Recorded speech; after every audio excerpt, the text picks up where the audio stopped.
ನರೇಗಾದಡಿ ಗೋಮಾಳ ಅಭಿವೃದ್ಧಿಗಾಗಿ ಉಪಯೋಜನೆ. ಗೋಮಾಳಗಳು ವಿಶೇಷವಾಗಿ ಬಡ ಕುಟುಂಬಗಳ ಜೀವನೋಪಾಯದ ಪ್ರಮುಖ ಮೂಲಗಳಲ್ಲಿ ಒಂದಾಗಿದೆ. ದಾಖಲಾತಿಗಳ ಪ್ರಕಾರ ರಾಜ್ಯದಲ್ಲಿ 18 ಲಕ್ಷ ಹೆಕ್ಟೇರ್ನಷ್ಟು ಗೋಮಾಳ ಪ್ರದೇಶವಿದೆ. ಕಾಲಕ್ರಮೇಣ ಹಳ್ಳಿಗಳಲ್ಲಿ ಪಶುಪಾಲನೆ ಮತ್ತು ಗೋಮಾಳಗಳು ವೈಜ್ಞಾನಿಕವಾಗಿ ಅಭಿವೃದ್ಧಿಯಾಗದ ಕಾರಣ ಗೋಮಾಳಗಳು ಪ್ರಯೋಜನಕ್ಕೆ ಬಾರದಂತಾದ ಜಾಗಗಳಾಗಿವೆ. ಈ ಗೋಮಾಳಗಳನ್ನು ಅಭಿವೃದ್ಧಿಪಡಿಸಿದ್ದಲ್ಲಿ ಜಾನುವಾರು ಮಾಲೀಕರಿಗೆ ಮೇವು ಮತ್ತು ನೀರಿನ ಲಭ್ಯತೆ, ಸುಸ್ಥಿರ ಹೈನುಗಾರಿಕೆ ಮೂಲಕ ರೈತರ ಜೀವನ ಸುಧಾರಣೆ, ಕೃಷಿ ಮತ್ತು ಇತರೆ ಉಪಕಸಬುಗಳ ಅಭಿವೃದ್ಧಿ, ಅಂತರ್ಜಲ ಮರುಪೂರಣೆ, ಗ್ರಾಮ ಮಟ್ಟದಲ್ಲಿ ಪರಿಸರ ಸಮತೋಲನತೆಯ ಮರುಸ್ಥಾಪನೆ ಇವುಗಳನ್ನು ಸಾಧಿಸಲು ಸಾಧ್ಯವಾಗುತ್ತದೆ. ಈ ನಿಟ್ಟಿನಲ್ಲಿ ಮಹಾತ್ಮ ಗಾಂಧಿ ರಾಷ್ಟ್ರೀಯ ಗ್ರಾಮೀಣ ಉದ್ಯೋಗ ಖಾತರಿ ಯೋಜನೆಯ ಜಲಸಂಜೀವಿನಿ ಕಾರ್ಯಕ್ರಮದಡಿ ಆದ್ಯತೆ ನೀಡಲಾಗಿದೆ.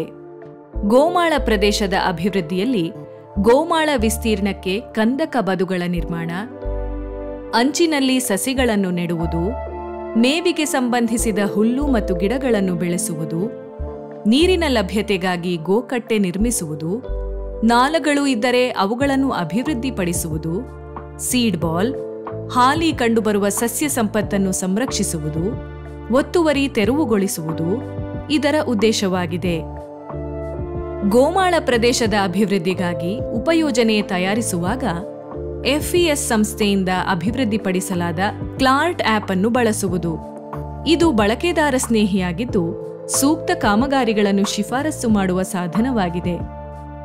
ಈ ಆಪ್ ಬಳಕೆ ಮಾಡುವ ಮೂಲಕ ವೈಜ್ಞಾನಿಕವಾಗಿ ಸ್ಥಳದ ಸೂಕ್ತತೆ ಮತ್ತು ಸೂಕ್ತ ಕಾಮಗಾರಿಗಳನ್ನು ಅಂತಿಮಗೊಳಿಸುವುದು. ಕ್ಲಾರ್ಟ್ ಆಪ್ ಬಳಕೆಯಿಂದ ಸ್ಥಳ ಸೂಕ್ತತೆ, ಸೂಕ್ತ ಕಾಮಗಾರಿ, ಸ್ಥಳದ ಸಂಪೂರ್ಣ ಮಾಹಿತಿ ಮತ್ತು ಫೋಟೋ, ಸ್ಥಳದ ರೀಚಾರ್ಜ್ ಸಾಮರ್ಥ್ಯ, ಪ್ರತಿ ಕಾಮಗಾರಿಯ ಅಂದಾಜು ಪಟ್ಟಿ ಮತ್ತು ಡಿಸೈನ್ ಇವುಗಳನ್ನು ಪಡೆಯಲು ಅನುಕೂಲವಾಗುತ್ತದೆ. ಇದೇ ರೀತಿ FES ಸಂಸ್ಥೆಯಿಂದ ಅಭಿವೃದ್ಧಿಪಡಿಸಲಾದ ಮತ್ತೊಂದು CLM ಆಪ್ ಅನ್ನು ಬಳಸಿ ಹಾಲಿ ಲಭ್ಯವಿರುವ ಗೋಮಾಳ ಪ್ರದೇಶದ ನಕ್ಷೀಕರಣ ಅಂದರೆ ಮ್ಯಾಪಿಂಗ್ ಕೂಡ ಮಾಡಬಹುದಾಗಿದೆ. ಗ್ರಾಮೀಣಾಭಿವೃದ್ಧಿ ಮತ್ತು ಪಂಚಾಯತ್ ರಾಜ್ ಇಲಾಖೆ, ಕಂದಾಯ ಇಲಾಖೆ, ಅರಣ್ಯ ಇಲಾಖೆ, NRLM ಮತ್ತು ಪಶುಸಂಗೋಪನಾ ಇಲಾಖೆಗಳ ಜಂಟಿ ಸಹಯೋಗದೊಂದಿಗೆ ನರೇಗಾ ಜಲಸಂಜೀವಿನಿ ಯೋಜನೆಯಡಿ ವಿವಿಧ ಇಲಾಖೆಗಳ ಒಗ್ಗೂಡಿಸುವಿಕೆಯಡಿ ಗೋಮಾಳ ಪ್ರದೇಶವನ್ನು ಅಭಿವೃದ್ಧಿಪಡಿಸಲು ಕಾರ್ಯಕ್ರಮ ರೂಪಿಸಲಾಗಿದೆ. ಪ್ರಸ್ತುತ ಹಾಗೂ ಭವಿಷ್ಯ ಪೀಳಿಗೆಯ ಅಗತ್ಯತೆ ಮತ್ತು ಆಕಾಂಕ್ಷೆಗಳನ್ನು ಈಡೇರಿಸಿಕೊಳ್ಳುವ ನಿಟ್ಟಿನಲ್ಲಿ ಸ್ವಯಂ ಆಡಳಿತವನ್ನು ಬಲಪಡಿಸುವುದು ಮುಖ್ಯವಾಗಿದೆ. ಹಾಗಾಗಿ ಗೋಮಾಳ ಪ್ರದೇಶದ ಸುಸ್ಥಿರ ಅಭಿವೃದ್ಧಿ ಮತ್ತು ನಿರ್ವಹಣೆಗಾಗಿ ಸಂಬಂಧಪಟ್ಟ ಗ್ರಾಮಗಳಲ್ಲಿ ಗ್ರಾಮ ಪರಿಸರ ಅಭಿವೃದ್ಧಿ ಮತ್ತು ನಿರ್ವಹಣೆ ಸಮಿತಿಗಳ ರಚನೆ ಮತ್ತು ಬಲವರ್ಧನೆ ಮಾಡುವ ಅಗತ್ಯತೆ ಇದೆ. ಪ್ರಕರಣ 61A KPR ಅಧಿನಿಯಮ 1993ರ ಅನ್ವಯ ಪ್ರತಿ ಗ್ರಾಮ ಪಂಚಾಯಿತಿಯು ಗ್ರಾಮ ಪರಿಸರ ಅಭಿವೃದ್ಧಿ ಮತ್ತು ನಿರ್ವಹಣೆ ಸಮಿತಿಯನ್ನು ಉಪಸಮಿತಿಯನ್ನಾಗಿ ರಚಿಸಿ ಮಾನ್ಯ ಮಾಡಬಹುದಾಗಿದೆ. ಗೋಮಾಳ ಉಪಯೋಜನೆ ತಯಾರಿಸುವಾಗ ಗಮನದಲ್ಲಿಡಬೇಕಾದ ಅಂಶಗಳು: ಗೋಮಾಳ ಪ್ರದೇಶದಲ್ಲಿ ಪ್ರಸ್ತುತ ಕಂಡುಬರುವ ಸಂಪನ್ಮೂಲಗಳನ್ನು ಪಟ್ಟಿ ಮಾಡುವುದು, ಉದಾಹರಣೆ ಗೋಕುಂಟೆ, ನಾಲ, ಮರಗಳು ಇತ್ಯಾದಿ.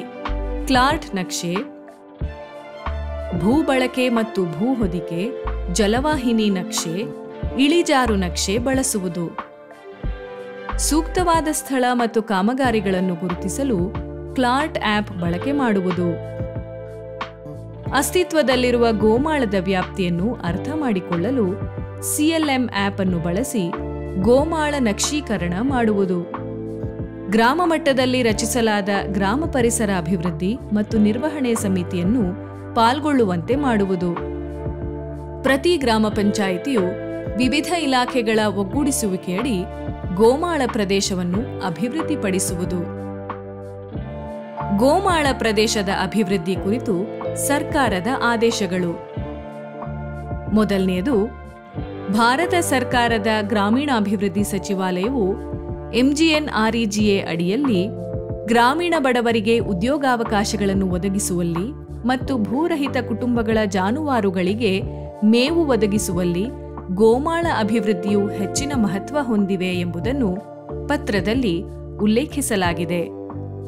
ಎರಡನೆಯದು, ಸರ್ಕಾರದ ಅಪರ ಮುಖ್ಯ ಕಾರ್ಯದರ್ಶಿಗಳು, ಗ್ರಾಮೀಣಾಭಿವೃದ್ಧಿ ಮತ್ತು ಪಂಚಾಯತ್ ರಾಜ್ ಇಲಾಖೆ, ಕರ್ನಾಟಕ ಸರ್ಕಾರ ಇವರ ಅಧಿಕೃತ ಜ್ಞಾಪನ ಗೋಮಾಳ ಅಭಿವೃದ್ಧಿಗಾಗಿ ಉಪಯೋಜನೆ ತಯಾರಿಸುವುದು.